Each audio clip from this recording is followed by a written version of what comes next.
Et si on parlait de sport? Une émission produite et réalisée par l'association Et si on parlait de sport et animée par Laurent Garnier et Adrien Picou.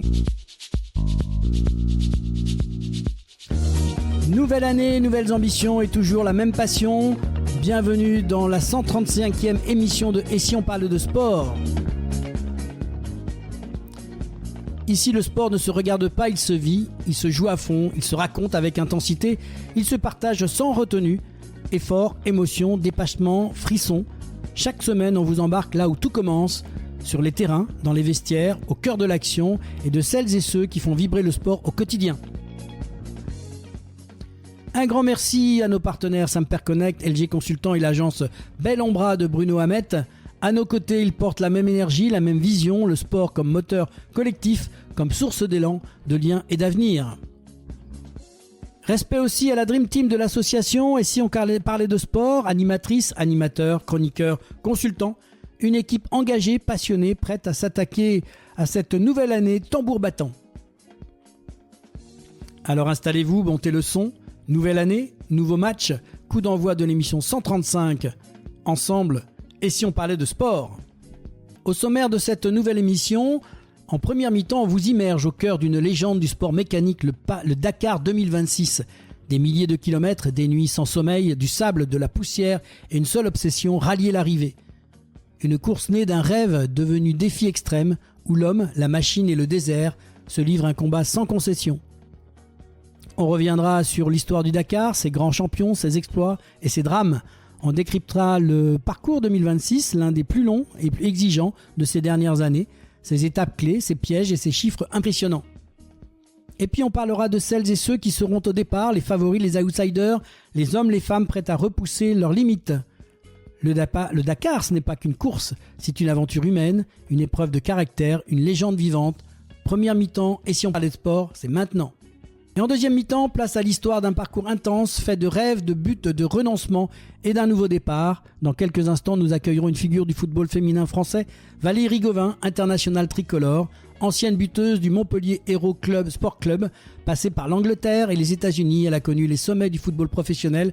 Aujourd'hui, Valérie Gauvin vit une nouvelle étape de sa carrière, celle de la transmission, du coaching et du regard lucide sur l'après-carrière. Ses débuts et son amour du football, les moments forts de sa carrière internationale, les sacrifices de haut niveau, l'écriture de son livre et surtout la réalité souvent méconnue du retour à une vie normale après le sport de haut niveau. Une discussion sans filtre, inspirante et humaine. Restez avec nous pour suivre cette deuxième mi-temps dans Et si on parlait de sport? Et si on parlait de sport? Première mi-temps.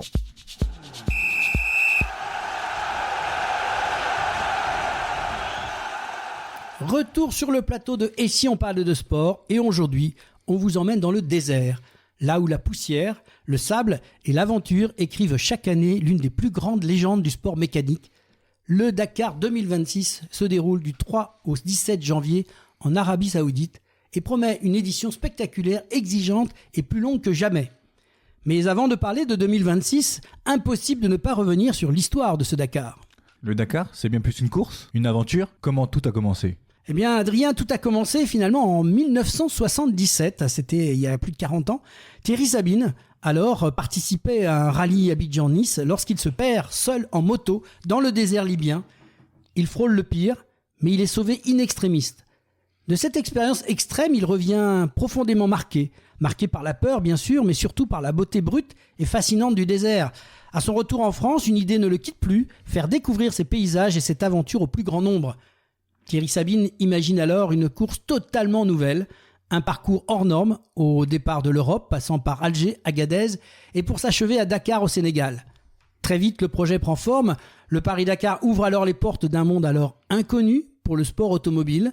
Thierry Sabine devient un pionnier avec une vision claire, résumée par une phrase devenue culte, un défi pour ceux qui partent, du rêve pour ceux qui restent.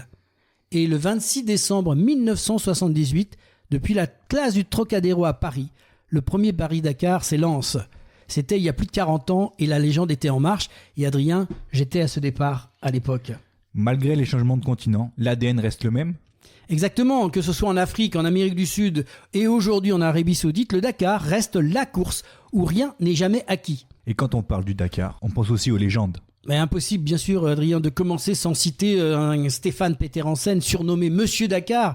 Il détient le record absolu de victoires, 14 au total en moto puis en auto. Une longévité exceptionnelle, une capacité d'adaptation unique et une régularité qui font de lui une référence absolue. À ses côtés, on a un autre monument, un fameux Carlos Sainz, champion du monde des rallyes. Il a su dompter le Dakar avec 4 victoires, devenant même le vainqueur le plus âgé de l'histoire à plus de 60 ans. Si on revient un peu plus récemment, dans l'ère moderne, Nasser Al-Attiyah s'est imposé comme l'un des grands patrons du rallye raid, multiple vainqueur, redoutable tacticien. Il a marqué les dernières éditions par sa domination et sa constance. Mais le Dakar, c'est aussi profondément lié à la course moto. Et oui, on ne peut pas se passer des motos, puisque c'est ce qui a fait aussi la légende du Dakar, avec dès le début des pionniers comme Cyril Neveu ou Hubert Auriol qui ont posé les bases du mythe. Auriol devient même l'un des rares à s'imposer à la fois en moto et en auto. Plus tard, des pilotes comme Marc Coma et Cyril Després ont incarné une rivalité légendaire, poussant la discipline à un niveau jamais atteint. Puis sont arrivés les Toby Price, les Sam Sunderland et plus récemment un Daniel Sanders, vainqueur après une démonstration de régularité et de maîtrise. Et enfin, chaque édition ajoute ses héros et ses histoires, des pilotes privés qui grimpent sur le podium, des champions qui reviennent après des années d'absence, et parfois des exploits historiques comme la victoire en voiture de Yazid Al-Rarji, premier saoudien couronné l'année dernière en 2025 sur son sol. Et le Dakar, ce sont aussi les femmes qui ont marqué l'histoire. Tout à fait. Impossible de ne pas citer Jutta Kleinspitz, seule femme victorieuse du Dakar en auto en 2001. En moto, Laila Sanz s'est imposée comme référence régulièrement dans le top 15 face aux hommes. Et plus récemment, Cristina Gutiérrez a remporté la catégorie Challenger, confirmant que les femmes jouent aussi désormais les premiers rôles. Aujourd'hui au Dakar, elles ne sont plus des exceptions, mais des compétitrices à part entière. Quelles sont les particularités du parcours 2026 ? Est-ce qu'il y a des petits changements ? Cette édition propose un parcours de près de 8000 km, quand même Adrien, dont 4900 km de spécial chronométré, qui sont répartis sur 13 étapes, plus un prologue. C'est énorme. Oui, c'est même l'un des parcours les plus longs depuis que le Dakar se déroule en Arabie Saoudite. Le rallye part et revient à Yanbu, sur les rives de la mer Rouge, avec un jour de repos à Riyad. Et toujours cette difficulté à monter crescendo.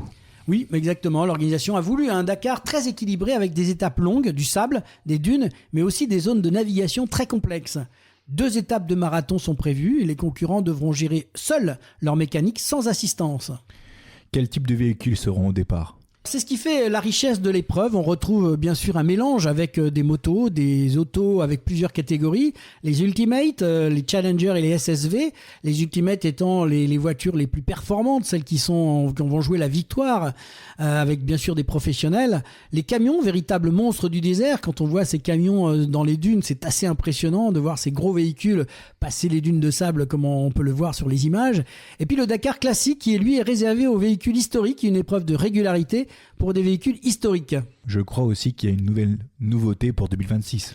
Oui, tout à fait. La catégorie stock, elle est destinée à des véhicules très proches de la série. En fait, ce qui ouvre la porte aujourd'hui à des avantages des équipes privées et réduit les écarts budgétaires. C'est-à-dire que monsieur tout le monde aujourd'hui peut prendre une voiture, la mettre en état et la préparer pour le rallye et en même temps se lancer sans avoir à dépenser des sommes extraordinaires. L'idée, c'est de participer à ce Dakar et puis pourquoi pas arriver.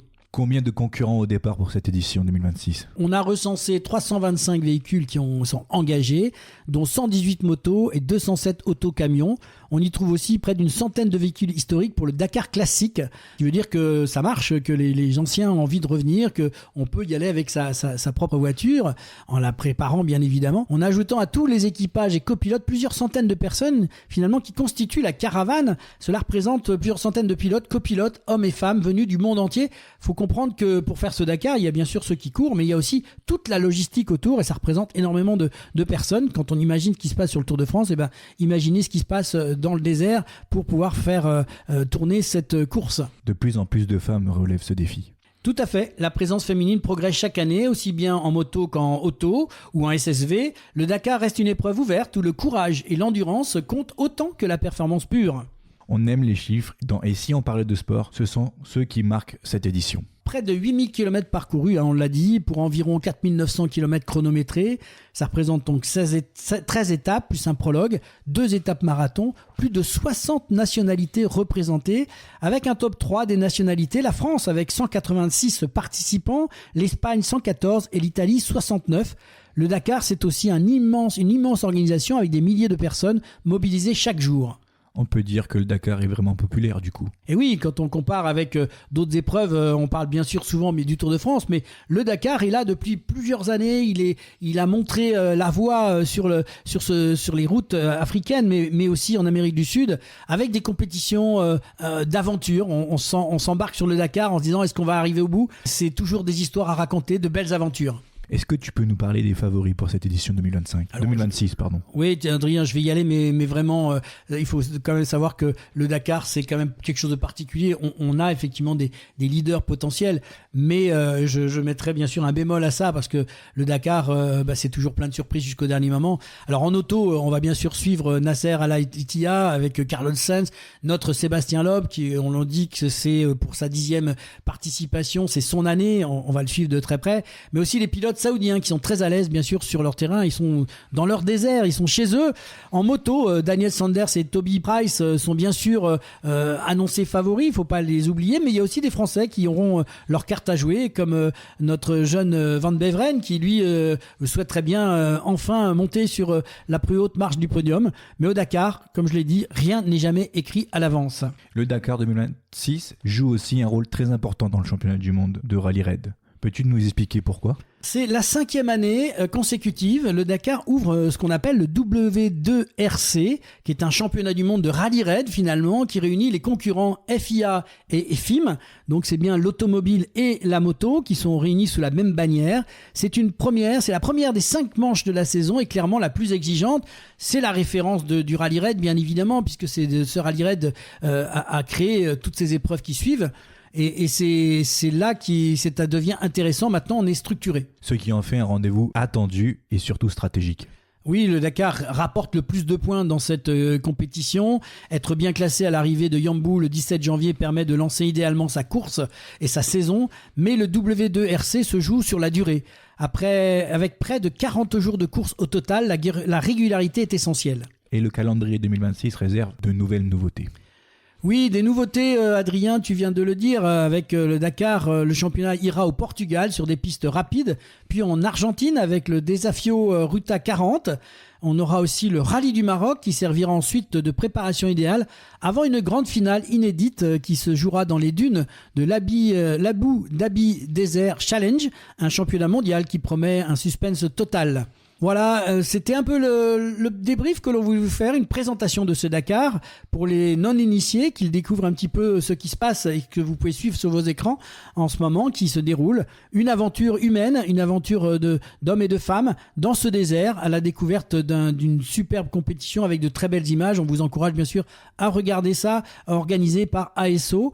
Le Dakar 2026 s'annonce donc comme une édition spectaculaire, exigeante, fidèle à l'esprit de la légende. Un Dakar pur, dur et passionnant à suivre du premier au dernier jour.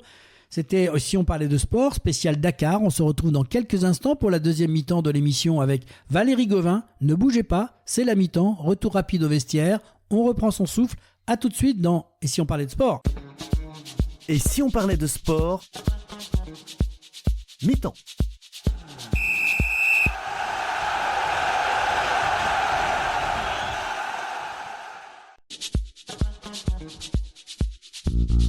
Devenez supporter de l'émission Et si on parlait de sport ? Depuis plus de 125 émissions, l'équipe de Et si on parlait de sport fait briller le terrain médiatique des sportifs, des entraîneurs, des dirigeants, des bénévoles, toutes celles et ceux qui font battre le cœur du sport au quotidien. Nos chroniques, nos interviews, nos reportages touchent chaque mois des milliers d'auditrices et d'auditeurs. Mais pour continuer, pour exister, pour aller encore plus loin, on a besoin de vous. Pourquoi nous soutenir ? Parce que vous aimez notre ton vrai, nos sujets humains, nos valeurs fortes. Parce que vous croyez que le sport, ce n'est pas que la performance, mais l'esprit d'équipe, la passion, la proximité. Et parce qu'un média indépendant, ça se défend. Alors avec votre soutien, on peut continuer à produire chaque semaine, à donner la parole aux acteurs du terrain et lancer de nouveaux formats encore plus forts. Alors rejoignez le club des supporters de l'émission. Ici, pas de minimum, pas de maximum. Chacun donne ce qu'il veut, ce qu'il peut. Un simple clic sur et si on parlait de sport.fr ou sur Hello Asso. Et bienvenue dans l'équipe. Allez, on compte sur vous. Devenez supporter de l'émission et si on parlait de sport. Et faites partie de l'équipe qui fait vivre la passion du sport partout en France.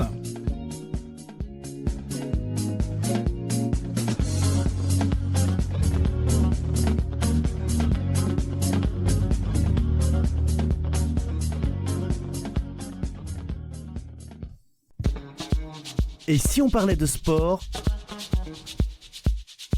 Deuxième mi-temps.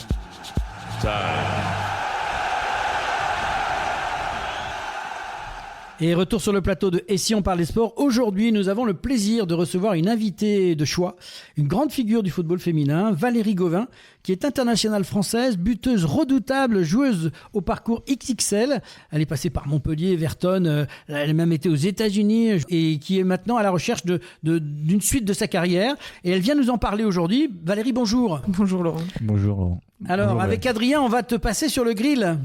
On va te poser quelques questions. D'abord, pour celles et ceux qui te découvrent aujourd'hui et qui ont peut-être perdu de vue après ton passage aux États-Unis, en quelques mots, qui est Valérie Gauvin? Je suis née à La Réunion.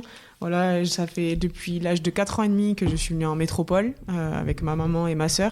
J'ai grandi dans le Gers. J'ai ensuite commencé le foot dans le Gers. Je suis passée par Toulouse. Ensuite, j'ai été à Montpellier où j'ai signé mon premier contrat professionnel. J'ai continué ma carrière à l'étranger en jouant à Everton en Angleterre. Et puis après cette expérience-là, j'ai pu partir aux États-Unis en NWSA où j'ai fait deux clubs, la North Carolina et Houston Dash, avant de revenir ici en... Et toujours avec l'accent, quoi. Ouais. Toujours, je me suis dit dans la tête, elle a quand même un bel accent anglais. Je suis revenue en France avec l'équipe de Fleury et pour finir en D2 à Montauban. Pour finir, non, pour repartir. Oui, parce pour repartir. Ton projet n'est pas terminé, d'après ce que tu nous expliquais, donc on va te proposer ça. Pourquoi le football ? Qu'est-ce qui a fait que tu as choisi ce sport ? Alors, je suis quelqu'un qui aime beaucoup tous les sports depuis que je suis toute petite. J'ai commencé par le judo à la base. Ensuite, tout ce qui est foot, parce que c'est la seule chose qui était le plus simple, on va dire. À l'école, j'étais garçon manqué à l'époque. Et je jouais avec les garçons à la cour de récré tout le temps. Et j'ai fait en parallèle du tennis pendant 3 ans. Et à un moment donné, il a fallu que je décide entre le foot et le tennis. Ça a penché avec le foot parce qu'aussi c'était plus abordable parce que le tennis, il faut quand même faire des compétitions, voyager et avec ma mère, c'était un peu compliqué. Et puis ça demande quand même beaucoup plus en termes financiers. Et puis moi, j'adorais tout ce qui était sport et d'équipe et l'ambiance que ça pouvait avoir de jouer avec une équipe. Donc j'ai commencé, c'est un ami à moi qui m'a demandé si ça m'intéressait parce que du coup, je jouais bien avec les garçons. C'était un mercredi après-midi de mémoire, j'avais pas d'affaires de foot. Et j'ai fait de l'entraînement, tout s'est très bien passé et le président m'a demandé si ça m'intéressait de signer avec eux. Donc c'est ce que j'ai fait et j'ai commencé à m'y rendre et après j'ai continué vraiment dans le foot, c'est ce que je voulais faire et atteindre le haut niveau. Alors tu as commencé à Toulouse, explosé à Montpellier, signé à Everton, tenté l'aventure américaine avant de revenir en France. Quel regard tu portes sur ce chemin finalement ? Un magnifique chemin, ça a été un rêve pour moi. Depuis toute petite, j'ai toujours voulu aller au plus haut, que ce soit avec l'équipe de France et puis devenir professionnel. Parce qu'à l'époque, là, ça a beaucoup changé, mais plus jeune, il n'y avait pas vraiment d'équipe professionnelle à part Lyon et Montpellier et même Paris. Et donc, je me suis dit que c'est vraiment ce que j'aimais, ce que je voulais faire. Donc, je suis passé aussi par le pôle sport de Blagnac pendant 2 ans. Donc, ça m'a permis aussi de passer un cap. Parce qu'à l'époque, c'était comme un centre de formation pour nous, au lycée. Donc j'ai fait 2 ans, ma seconde et ma première et ma terminale, pardon. Et voilà, ça a été un parcours où j'ai eu des possibilités déjà avec Toulouse, le fait de pouvoir faire des tests, qu'on me demande si ça m'intéressait de venir avec eux, parce qu'à la base, les filles on n'était pas beaucoup et encore moins dans le Gers. Et en gros, on avait une équipe, le district récupérait toutes les jeunes filles de chaque club pour essayer de faire une équipe de filles pour pouvoir faire des plateaux. Et je jouais souvent contre le TFC. Et puis un jour, on est venu me voir pour me demander justement de... Le mercato, quoi. Ouais, c'est ça, on va dire ça. Le mercato des filles. Le mercato de l'époque. Et cette période équipe de France, ça a duré combien de temps ? J'ai intégré l'équipe de France à l'âge de 16 ans, si je me trompe pas, donc en 2012. J'ai été dans les jeunes, donc j'ai fait U16. J'ai fait les premières phases avec Guy Ferrier, qui était mon premier sélectionneur. Puis j'ai monté les catégories au fur et à mesure, jusqu'à faire A, les B, et ensuite repartir en A avec Corinne Diacre. J'ai intégré ma première sélection en A était en 2015 avec Philippe Bergerot. Ensuite, ça a changé. J'ai eu aussi Olivier Chouafny sur une petite période où j'ai été dans réserviste pour l'Euro. Et ensuite, ça a changé avec... Tu n'as pas fait l'Euro? Non, j'ai pas fait l'Euro. J'avais fait juste la préparation. Quelle grande compétition t'as fait avec l'équipe de France qui t'a marqué? Oui, magnifique. La Coupe du Monde en France en 2019. Ça a été vraiment exceptionnel, que ça soit avec les supporters, le fait d'être chez nous, d'avoir la famille, puis l'ambiance et l'engouement qu'il y a eu sur cette compétition, c'était vraiment incroyable. Ça reste un moment qu'on garde dans la mémoire. Je pense que ça... À jamais. Garde-le pour toi. On va enchaîner, du coup, comme on parle de ta carrière. Avec une carrière comme ça, on a forcément des anecdotes. Qu'est-ce qui te revient en premier lieu, même si tu en as parlé juste avant? Un moment marquant, drôle ou complètement inattendu? J'ai une petite anecdote. J'en ai plusieurs, mais celle-là, c'était c'est un peu drôle. À la Coupe du Monde, j'ai eu la chance de faire la Coupe du Monde U20, où on a joué en Papouasie-Nouvelle-Guinée. Donc déjà, l'endroit, je connaissais pas avant de jouer. Même les coéquipières, on savait pas trop où c'était. Et en fait, on est parti là-bas et il est arrivé qu'on est parti jusqu'en phase finale. Donc à partir de, je crois, les quarts de finale, les équipes partent. Et après, c'est éliminatoire. Donc on reste jusqu'à ce qu'on aille jusqu'à la fin. Donc on a eu la chance d'être finaliste. Et il y a eu un moment, je crois que c'est entre les quarts de finale et les demi-finales, on est parti dans un village. Et dans ce village, désolée, je rigole, mais dans ce village, on a fait des photos avec les habitants. Ils nous ont fait une danse. C'était vraiment un super moment de partage. Ils nous ont offert des cadeaux avec vraiment artisanal, des colliers, enfin bref, plein de cadeaux faits main. Et on a pris des photos. Et puis à un moment donné, pendant cette séance photo, il y a une personne qui a pris une photo avec moi, une dame, où tout le monde s'est écarté. Il y a eu un photographe qui a pris la photo. Très bien, pas de souci. Et le lendemain, quand on s'est levé et qu'on est parti au petit déjeuner, j'ai le responsable de la sécurité qui me dit: Val, je sais pas si t'es au courant, mais t'es dans le journal. Comment ça, je suis dans le journal, je comprends pas. Il dit si, je vais te montrer. Donc il m'a montré, il m'a dit en fait, ils m'ont dit que je venais de Papouasie-Nouvelle-Guinée et que la personne qui était avec moi, c'était une cousine à ma mère. Donc en fait, pendant tout le reste de la compétition, j'ai le droit au chambrage. C'est ça, j'ai eu le droit au chambrage, donc c'était assez drôle au début, mais en fait ça devenait quand même assez lourd parce qu'il y a des personnes qui venaient même à l'hôtel pour dire qu'ils étaient mes cousins, cousines, qui voulaient me voir, prendre des photos, et ça m'a suivi jusqu'à la finale. Et même pendant la finale, du coup, la petite anecdote, donc le journal s'est vendu à peine en 30 minutes, je crois, le matin. Donc on pouvait plus en avoir. Ouais, c'était le scoop. Le scoop de Valérie. C'est ça. Et donc la finale, c'est pareil. Quand je suis rentrée en jeu, c'était vraiment une acclamation incroyable parce que c'était moi. Et au final, ça m'a suivi pendant quand même que moi, avec des messages sur les réseaux, dire que je suis ta cousine, est-ce qu'on peut se voir, m'envoyer des cadeaux. Enfin, je suis repartie vraiment avec beaucoup de cadeaux aussi. Donc c'était assez drôle, mais assez lourd au fur et à mesure. Mais c'était une belle anecdote. T'as pas pu démentir en fait? Non, c'était en fait apparemment ils avaient déjà fait ça aussi dans le passé avec certaines personnes et en fait ils ciblent pour je sais pas exactement pour faire vendre. Mais ouais, je pense que c'est ça. Donc voilà, la petite anecdote assez drôle. Actuellement, tu es en fait en phase de transition entre ta carrière professionnelle d'une part de footballeuse et puis une carrière professionnelle que tu es en train de préparer. Mais la porte reste ouverte. Tu es vraiment dans cette phase un petit peu de réflexion. Comment ça se passe de se sentir entre les deux, de vouloir faire du coaching, puisque c'est aujourd'hui, on le rappelle que tu as maintenant ton brevet d'entraîneur. C'est ça. Donc ça, c'est important. Et donc, tu as la croisée des chemins, j'ai envie de dire. Oui, complètement. Donc, comme je l'ai dit, j'ai été à Montauban il y a 2 ans. J'ai eu une blessure et du coup, j'ai voulu prendre le temps et j'ai eu l'opportunité de pouvoir passer mon BEF, donc l'UFAA, où j'ai pris l'année un peu en retrait, de prendre le temps de temps pour moi et de me recentrer sur savoir ce que je voulais faire. Donc j'ai beaucoup appris sur cette année à rencontrer des personnes vraiment incroyables et de pouvoir prendre d'expérience parce que c'est ma première année vraiment en tant que coach. J'ai pu passer un diplôme aux États-Unis, une licence C, quand j'y étais là sur un moment vraiment condensé, mais j'avais pas d'équipe à charge. Directement. Et c'est vrai que cette année, j'ai été dans un club aussi qui est le 3MTKD, qui est un club amateur ou vraiment niveau district aussi. Donc j'ai beaucoup aussi appris auprès de ces joueuses-là, où j'avais des filles qui jouaient pas au foot. Mais je m'en suis plutôt bien sortie sur l'année, et c'est vrai que c'est très enrichissant de voir le foot à l'extérieur. C'est complètement différent sur le fait de mettre des séances en place et de comprendre un peu plus profondément ce qu'on nous demande de faire, même si moi en tant que joueuse j'ai toujours aimé savoir le pourquoi du comment.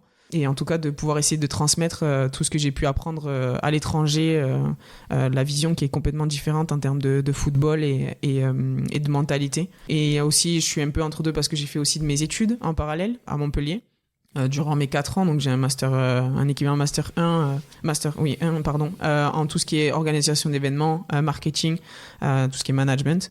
Et je suis un peu dans cette transition de savoir essayer de trouver le juste milieu et ce qui pourrait me plaire en anticipant aussi l'après-carrière. Mais toujours avec cet amour du football, toujours avec l'envie de faire ta vie dans le football quand même quelque part. Complètement. Le football, c'est toute ma vie. Le sport en général est toute ma vie, mais le football en particulier. Et c'est vrai qu'avec le diplôme de coach, on voit que les terrains, ça manque. Et le fait de pouvoir échanger, d'avoir une émotion qu'on a aussi dans le sport collectif et en particulier le foot, où ça permet de voyager, ça m'a permis de voir d'autres choses et de rencontrer des personnes. Je pense que ça manque, et c'est top de pouvoir rester sur le terrain et de pouvoir donner, que ce soit en détermination ou de pouvoir aider à faire évoluer les joueurs et les joueuses. Mais rien ne t'empêche d'imaginer de reprendre le maillot et de faire quelques matchs pour une équipe. Non, ça m'empêche pas du tout. Au contraire, le BEF m'a permis de retrouver un peu ce goût au ballon. Et c'est vrai que maintenant, je m'entraîne. Donc, on te laisse sur le marché. Hein, c'est ça. Ceux qui écoutent, voilà. Club à prendre, joueuse à prendre. Voilà. Valérie, on a évoqué donc cette transition vers le coaching, bien sûr, et ce lien fort que tu gardes pour le terrain. Mais moi, j'aimerais maintenant qu'on t'emmène sur un terrain un peu différent, un terrain dont on parle très rarement dans les médias. Tu as un peu mis de côté ta carrière de haut niveau, à 28 ans, c'est encore très jeune. Après une carrière riche, tu viens de le dire, en voyage, compétition, et tout ça, c'est un monde qui va très vite, qui te porte, qui t'encadre et qui vous structure. J'aimerais aujourd'hui poser une question que beaucoup se posent, mais que peu osent formuler. Comment une footballeuse professionnelle vit-elle vraiment le retour à une vie normale, une vie dite Madame Tout-le-Monde ? C'est une question importante. C'est vrai qu'on n'en parle pas assez. Pour être honnête, le passage de haut niveau à la vie un peu plus traditionnelle est assez particulière, parce que quand on est joueur, joueuse, on a un planning à la semaine avec des entraînements tous les jours, avec un match, des objectifs. On sait que la saison, on veut finir le plus haut possible dans le championnat. On a aussi les trêves internationales ou la coupe. On a beaucoup d'émotions sur l'année. Et puis tout est programmé en fait. Tout est programmé. Donc pas à s'occuper, ça suit. Le planning du lundi matin, il y a ça à faire. C'est ça. Et ça roule. On a surtout à prendre soin de nous, que ce soit dans la récup et prendre soin de notre corps pour être le plus performant possible sur le terrain et de penser à l'équipe.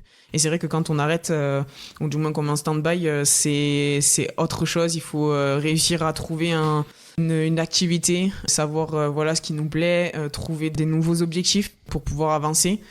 C'est particulier parce qu'on a beaucoup moins de sport aussi, donc on essaye de trouver ce qui nous plaît, que ça soit de faire des sports qu'on n'a pas l'habitude ou qu'on n'a pas le temps pendant notre carrière de faire, et puis de rencontrer du monde et puis de prendre un peu plus de temps avec la famille. C'est-à-dire que du côté des femmes aujourd'hui, on n'a peut-être pas assez de préparation, on vous propose peut-être pas assez la suite, on n'en parle peut-être pas pendant que vous êtes vraiment dans l'action. Est-ce que c'est ça le souci ? Vous n'êtes pas dans une école où on pourrait vous briefer, vous parler un peu de ce qui se passe derrière. Ça n'existe pas, ça, encore actuellement. C'est pas assez structuré. Alors, je dirais plus l'inverse par rapport aux garçons, parce que nous, on n'a pas été payés très tôt, et du coup, on a dû faire des études, et la plupart travaillaient aussi en même temps que de jouer au foot. Parce qu'on n'était pas professionnels. Moi, j'ai fait des études, il y en a beaucoup qui ont fait des études et qui ont un double projet à chaque fois en règle générale, parce que chez les filles, même si ça évolue et c'est top, que ça continue à évoluer, on a quand même beaucoup moins d'argent que chez les garçons, malheureusement. Mais ça tend vers le mieux. On a déjà anticipé. On a quand même, on sait très bien, très jeune normalement, qu'on doit justement anticiper cette après-carrière, quoi qu'il arrive, d'avoir un bagage. Puis de toute façon, même en termes de blessures, on sait que ça peut aller très vite, que ça soit dans un sens ou dans l'autre. Vous êtes préparé à ça ? Oui, je pense par rapport aux garçons où ils sont beaucoup plus tôt en centre de formation, où eux peuvent, heureusement pour eux, de gagner beaucoup plus tôt, être mieux financièrement. Nous, c'est un peu plus, c'est différent. On est obligé d'être dans l'activité de suite. Mais l'argent n'apporte pas tout. C'est-à-dire qu'à un moment donné, le danger aussi, c'est de donner trop d'argent et d'oublier que derrière, il y a autre chose. Et c'est peut-être le danger chez les garçons, justement, de ne pas avoir suffisamment. C'est un petit peu le sens de ma question. C'était de se dire, est-ce qu'on ne fait pas un mauvais travail psychologique avec ces jeunes-là en les préparant pas à ce qui se passe derrière. Et tu l'as dit très justement, une blessure, tout peut s'arrêter du jour au lendemain. Et qu'est-ce qui leur reste? Plus rien. C'est que la chute, elle est dramatique. On a des exemples de grands footballeurs qui ont des catastrophes derrière, qui se sont complètement écroulés derrière. Et je pense que là, il y a une prise de conscience à avoir. Et peut-être qu'effectivement, ça peut faire partie du travail à venir. Ça peut être aussi un créneau de penser à toutes ces jeunes filles pour développer aussi le football féminin, mais aussi construire des jeunes femmes de demain, quoi. Clairement, je suis entièrement d'accord. Dans ce contexte, justement, quelles sont vos perspectives d'avenir? Où tu veux aller maintenant? C'est une bonne question. J'ai quand même pas mal d'ouverture. J'ai beaucoup de choses qui me plaisent. Aujourd'hui, j'essaie de prendre ce que j'ai à prendre. Là, j'ai fait une partie de reformation dans une école pour avoir un peu plus d'expérience dans tout ce qui est le business du sport, parce que ça suit aussi les études que j'ai pu faire. Donc ça m'a ouvert plutôt pas mal de portes sur m'ouvrir l'esprit et puis de rencontrer de nouvelles personnes. Et ça m'a fait beaucoup de bien. En parallèle, de rejouer au foot. Donc je suis un peu entre deux, mais c'est vrai que la partie entraîneur, ça me plaît vraiment bien et j'aimerais continuer à prendre de l'expérience et puis de monter dans un club professionnel et autres, et puis de développer aussi la partie spécifique attaquant qui est mon poste. Voilà, de pouvoir partager, de transmettre aussi par rapport à mon poste, c'est quelque chose qui me plaît beaucoup. Puis en parallèle, si je peux faire des interventions ou des conférences par rapport à mon parcours, comme j'ai pu le faire par rapport à l'écriture de mon livre. Voilà, c'est des choses qui me plaisent. C'est pas prédéfini, mais en tout cas, j'ai des directions. Transmettre, c'est le mot d'ordre. Le regard sur le foot féminin. Tu parlais effectivement du passé. En ce moment, il se passe des choses vraiment, ça se développe et ça explose au cours des dernières années. Quel regard tu portes sur cette évolution ? Est-ce que ça part dans le bon sens ? Est-ce qu'il faudrait cadrer ? Quelle vision tu peux avoir en tant que femme, mais joueuse aussi, ancienne joueuse ou joueuse toujours, par rapport au développement du foot féminin ? Ça a beaucoup évolué dans le bon sens. Depuis la Coupe du Monde, on a vu l'effervescence qu'il y a eu autour de la compétition, que ce soit les étrangers. On a touché pas mal de personnes, même qui n'étaient pas du tout dans le foot. J'ai eu des retours des personnes qui étaient dans le rugby, qui ont regardé la compétition et qui ont adoré ce qu'on avait pu émettre comme image et au niveau de notre mentalité aussi. Ou des personnes qui étaient dans le foot masculin et qui ont préféré regarder les filles. Ça structure beaucoup plus aujourd'hui. La D2, donc la première ligue et la seconde ligue maintenant sont professionnels, ce qu'il n'y avait pas il y a quelques années. Donc c'est une belle évolution. Ça prend peut-être un peu de temps, mais en tout cas ça se structure. Les clubs aussi, il y a une évolution sur des actionnaires étrangers qui achètent des clubs, par exemple Montpellier qui a été racheté, et d'autres qui investissent dans le foot féminin. Lyon aussi. Lyon forcément. C'est une image, voilà. Voilà, c'est des choses qui vont faire que le foot féminin en France va encore plus progresser. On le voit partout en Europe, que ce soit l'Angleterre, l'Espagne, l'Italie. Ça continue à évoluer et puis à progresser dans ce que l'image du foot féminin peut apporter, et en termes financiers aussi, dans les infrastructures, dans l'accompagnement des joueuses qui est beaucoup plus professionnel aujourd'hui. Donc on est dans la bonne voie. Il y a toujours des choses à peaufiner forcément, et de continuer à évoluer, que ce soit, comme tu l'as dit, dans l'accompagnement des joueuses, que ce soit pour l'après aussi, et qu'on n'aille pas dans le mauvais côté où on se dit on gagne un peu d'argent, parce que j'en ai entendu aussi en jouant, où il y en a qui sont jeunes et qui pensent que parce qu'elles ont gagné un petit peu et c'est pas grand chose, qui se disent c'est bon, j'ai plus besoin de faire des études. Au contraire, il faut continuer parce que c'est super important. Et puis même, ça permet d'ouvrir l'esprit, le fait de jouer, de pouvoir voir d'autres personnes de domaines différents. Ça donne des idées pour plus tard. Est-ce que tu sens l'évolution du football féminin à travers les jeunes filles ? On parlait de la Coupe du Monde tout à l'heure. Est-ce que ce regard-là a permis de développer vraiment chez les plus jeunes, de dire parce que on va être très clair, pendant un certain temps, le football c'était réservé aux hommes, on va être tout à fait clair. Donc, est-ce qu'il y a eu ce vrai changement auprès de la jeunesse, je veux dire les ados, toi qui est au contact plus que nous peut-être, est-ce que tu peux nous faire un petit parallèle avec ça ? Oui, bien sûr. Il y a eu une grosse évolution. Je ne sais plus exactement le nombre, mais on a quand même bien doublé facilement de nombre de licenciés dans le foot féminin. Aujourd'hui, on voit, par exemple, sur mon club qui est quand même amateur dans la région de l'Hérault, on avait 12 jeunes filles qui étaient des U9. entre U6, U7, U9. Il y a beaucoup plus de petites filles qui jouent au foot, qui ont envie, qui regardent davantage les matchs. Je dis les petites filles, mais il y a aussi les garçons qui regardent, pour le coup. Moi, on m'a déjà reconnu ou autre, parce qu'ils ont vu des photos où ils ont entendu parler de moi. Donc, ça a quand même changé cette vision-là où, voilà, on est des femmes, des filles, mais on peut jouer aussi au football et on peut avoir de la qualité. Et aussi, on a une mentalité qui est différente des garçons et un jeu qui est différent aussi. Un jeu différent. Voilà, physiologiquement parlant, on peut dire ce qu'on veut, on rattrapera jamais les garçons, mais on a notre je pense que c'est l'erreur à commettre, c'est de vouloir absolument copier les garçons. Ça, je crois qu'il faut accepter cette différence et faire en sorte. Moi, j'ai trouvé que c'est beaucoup plus technique. Il y a un jeu beaucoup plus différent, moins rugueux, bien évidemment, bien que parfois il y a des cartons quand même, mais quand même, il y a un jeu qui est différent. Il faut l'accepter et pas vouloir regarder le match de filles comme on regarde des garçons. C'est absolument l'erreur à pas commettre, quoi. La mentalité est différente aussi. Complètement. On aborde différemment les matchs. Même sur les entraînements, on essaie nous de peut-être comprendre un peu plus ce qu'on nous demande sur le terrain. Après, c'est sûr qu'une gestion de filles n'est pas la même que les garçons, mais en termes d'intensité, on l'a tout autant. C'est juste que forcément, ça ira moins vite que les garçons. Et encore, je dis ça, quand on regarde les matchs de haut niveau internationaux, voilà, ça joue quand même assez vite et c'est assez physique aussi.